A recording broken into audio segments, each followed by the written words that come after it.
All right, this is Butch Yeoman, interview for Surftotal.com. Butch, where are we right now?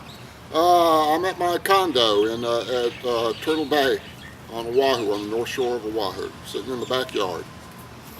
Where are you from, Butch? I was born in Fayetteville, North Carolina. I was a military brat. When I was born, my dad was in Paris, France. So when I was 1 year old, we moved there and traveled a lot up until I was 9 years old. And when my dad retired the Army, we moved to Gainesville, Florida. And until I moved to Hawaii, that's what I called home for over 20 years.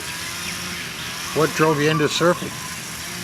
Well, my dad loved the ocean, and even when he was in the military, when we were close to the ocean, we'd always in the summertime go to the beach. We were going to Panama City at that time, up the panhandle of Florida, and I love the ocean. I love to swim. I get out there and body surf, and I was out there one day, and there was a guy on a surfboard out there, and he lost his board, so I ran and got it on the beach, and I walked him back out to him, and he said, "Hey, thanks." He said, "Would you like to try it out?" And I said, "Yeah."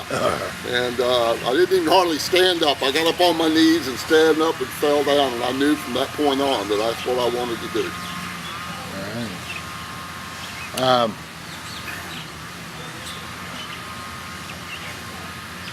When did you understand that photography and taking surf photos was going to be your passion or what you're going to do? Yeah.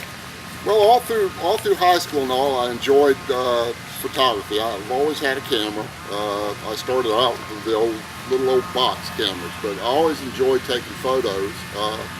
But for as far as surfing, when I moved to Hawaii in 2008, and I went out to a little beach on the over on the west side called Yokohama Bay. And it was just on a whim. I just bought my first digital camera and a 200 millimeter lens, and I went out there, and these guys were tearing it up, and it was just perfect conditions. The water was so beautiful, and I just, from that point on, that's what I've done. So, when you started taking photos, when did it kind of happen for you that it all came together? You take the shot you wanted to take, or get what you were out looking for. When did that kind of come together? Oh, it took a couple of years of just practicing. Surf photography is one of the hardest photographies I think there is. I love doing landscapes and portraits, and you can set the scene a lot, especially with portraits. But with surf photography, you have to take what you get. If it's cloudy, you've got those conditions. If it's a bright sun shooting into the sunlight, you have those conditions. I think being a surfer, it helped quite a bit because I understood, when someone was fixing to take off or when I saw a good set coming in. So from the time I really got into it in 2008, I said probably 2-3 years before I really got to where I was, proficient at shooting. Do you have a favorite photo or one that you would call your greatest shot yet? I've got a couple. I love shooting Waimea. One of the first shots I got at Waimea was 2 days before the eddy. And I was sitting down low. I was sitting at the bay. There's a road that goes around the bay, and then there's a bridge down there. And I was close to that bridge, and I caught a wave where there was 10 people taking off on one wave. And that was one of my favorite shots. Party wave, huh? It was a party wave, yeah. And that's when ever since then, if Waimea Bay is going off, you can pretty much catch me up on the hill. And a lot of the local surfers and all know I'm up there, and I really love taking shots there. So, you get, for example, like at the Bay, people are really anxious to buy a photo from you because it's a famous place and stuff. How do you, people say, this is how much a photo is, this is how much a photo is. Everybody got different prices. How do you regulate the prices? How do you make it fair? Well, at the Bay, it's kind of hard at the Bay because I would probably say I know 50% of the guys. On a good day out there, I probably know half the guys out there and consider them my friends.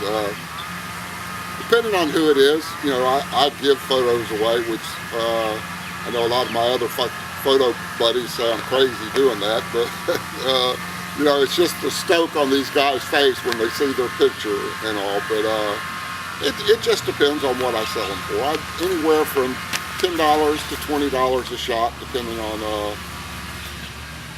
a lot. It just all depends. What's the basic rate though here? Basic rate, I would probably say $20, $25 a shot for a digital download. Now, if I spend time on a photo, if I do a lot of post-production on it or something like that, I would charge more. You said something that struck me. You said you really got a kick out of when a guy saw a photo and got excited. Did that kind of motivate you more than money? I think so. I think just the stoke even some of the famous photographers, famous surfers here and all, people like Mason Ho, always got a smile on his face and just super nice guy. And sometimes I'll post a photo up on Instagram and I'll get a comment back from him and say, "Wow, thanks a lot, Butch. That was a great shot." And just that for me, that's reward. Well, this next one's going to be a hard. What's the difference between an average photo and a good photo? Surfing-wise, I mean.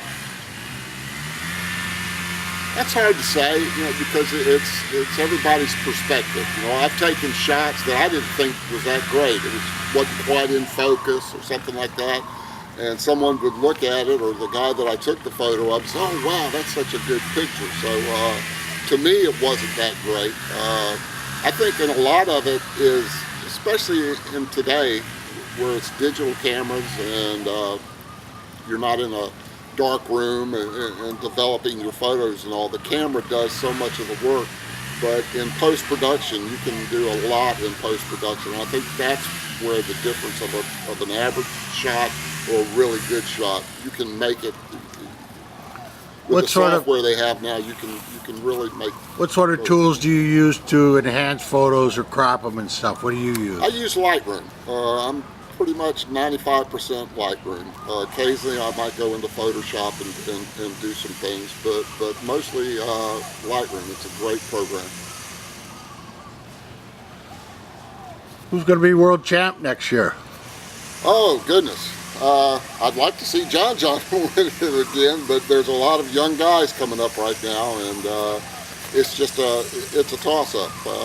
You know, I'd like to see Kelly Slater win another one. You know, just maybe he would retire if he won another one. But like I say, there's so many good surfers out there nowadays, and it's a sport where, you know, you have to have good waves, and your day has to be on that day, and there's so many variables that make it. But well, that brings up another question. Nowadays we got wave pools. Kelly's Wave has replaced Tahiti or Fiji for part of the CT tour. Do you have an opinion on any of that, or? I'm not for that being part of the WSL main tour for the QT events for the big show. I think it should all be at regular venues. I think the wave pool is a great thing. I think they could create a contest in and of itself, a series of, you know, where all it was wave pool surfing and a wave pool champion. But I just don't see how the scoring. To me, it would be difficult to score because you're riding the same wave over and over and over again, and that's what makes surfing such a unique sport, is that it's not that way. You know, in other individual sports like say skiing, snow skiing, you pretty much have the same, you know, the same field. Water skiing, you know, the water is always the same. The boat speed is always the same. But with surfing, it's you know, you have so many variables: the wind, the swell, the wave, and that's what makes it such a great sport. Any big surprises this year? Anything that sticks out in your mind? Well, them saying that they were going to put the wave pool in the contest was a huge surprise to me. I couldn't hardly.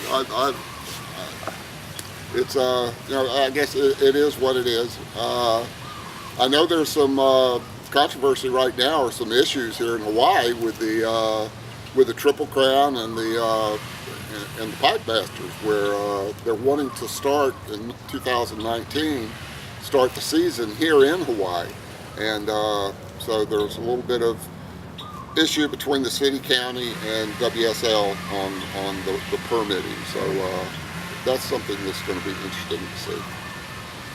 If you had a chance, would you follow the tour around the world? Oh yes, yes. If somebody would pay me to do it, I would be on the next plane out of here.